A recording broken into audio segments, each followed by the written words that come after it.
Hello, today we're going to talk about ecosystems. You may remember that a group of organisms of the same species is called a population, and that several populations together form a community. Well, if you took a community and added the non-living component to it, like soil and weather to a place, you would come up with an ecosystem. So the definition of an ecosystem is all living organisms in an area that interact with each other in their environment.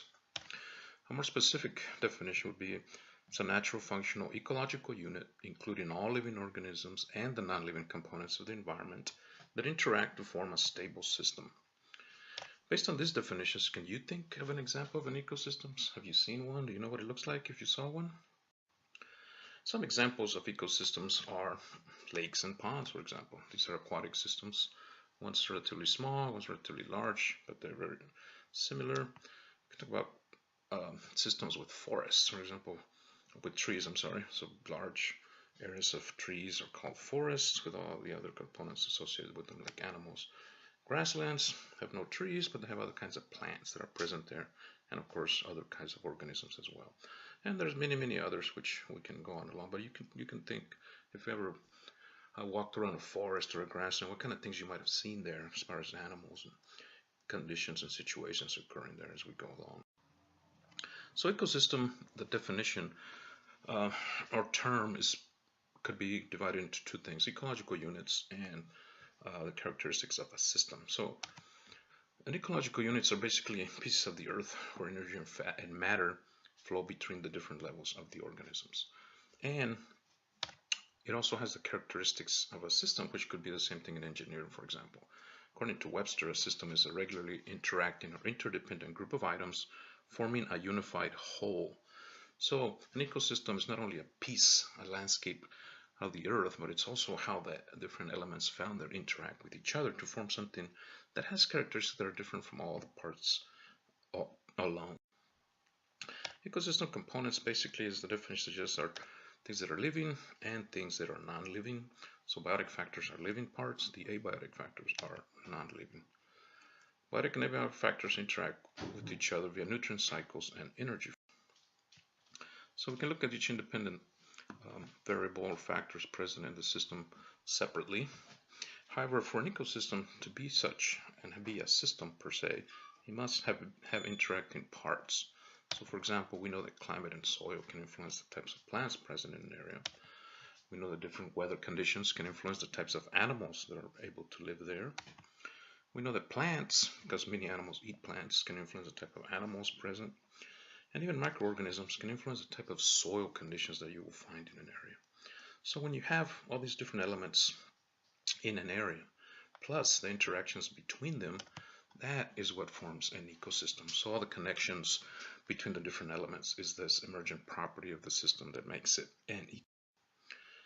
Some of the abiotic factors, for example, are rain, temperature, solar radiation, the amount of sun present during a day, winds, type of humidity, and seasonality is very important. For example, if you get most of the rain in an area during the winter versus the summer, it'll be very different. The soils, edaphic factors basically refers to soils, are very important to determine the amount of plants, the types of plants, what can grow in a particular region. The biotic components we can separate into categories based on their role or function in the systems. For example, producers or green plants with chlorophyll. These organisms basically take the energy from the sun and convert it to chemical energy via the process of photosynthesis, which we have or will talk about at some point.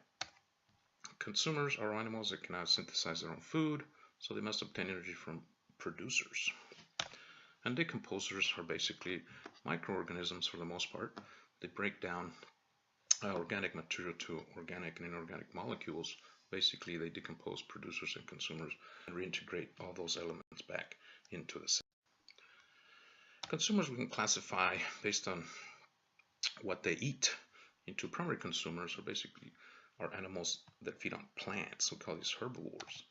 Secondary consumers are basically animals that feed on other animals, mostly herbivores, so these are called carnivores, secondary consumers. And tertiary consumers are basically large carnivores that feed on basically any other organism in the environment, so they can easily take secondary consumers. For example, we think about tigers, for example, as being a tertiary consumer because it can eat basically any other organism present. If we look at an example of a prairie from North America, the grass component here would be, what do you think? Producers, of course. Plants, all the plants in this system would be the producers. Any animal that eats the plants then is a primary consumer. So a jackrabbit, the pronghorn, bison, prairie dogs, all those eat. And even the grasshopper are all primary consumers because they eat plants. Now, any organism that eats a primary consumer is a secondary consumer. So a rattlesnake eating a prairie dog is a secondary consumer. An owl eating prairie dogs is a secondary consumer. Even a prairie chicken eating a grasshopper is a secondary consumer. And if we look at other systems throughout the world, the species would be different, but the role and categories that we described earlier are the same. For example, there's grass, still here, different species, but still the primary, the producers, and then we have herbivores that are primary consumers, different species than the other system, but yet there, and then we also have secondary consumers. So this is basically some examples of the structures of ecosystems in different places. So that is the lecture for today.